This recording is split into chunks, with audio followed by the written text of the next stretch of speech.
مرحبا فيكم قناة أحمد يجرب. اليوم تجربتنا راح تكون تجربة جدا خطيرة مثل ما قلت لك. بإذن الله اليوم راح أصور بالمدرسة. هذا صفي ما في أحد مداوم. حبيت إن تعيشون معي هالجو ونسمع معكم فلوق الطاف إني راح أصور بالمدرسة. بس خلينا طلعتات. ولا السلام عليكم.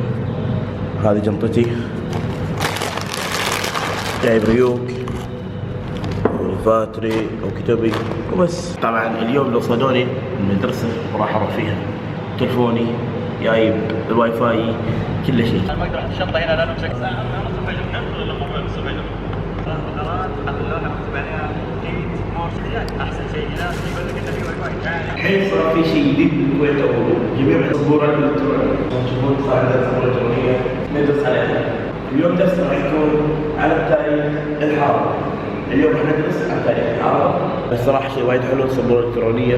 أتوقع كل مدارس الكويت صار فيها هذا الشيء. الحين بصور لكم الأشياء الدريشة مالتنا.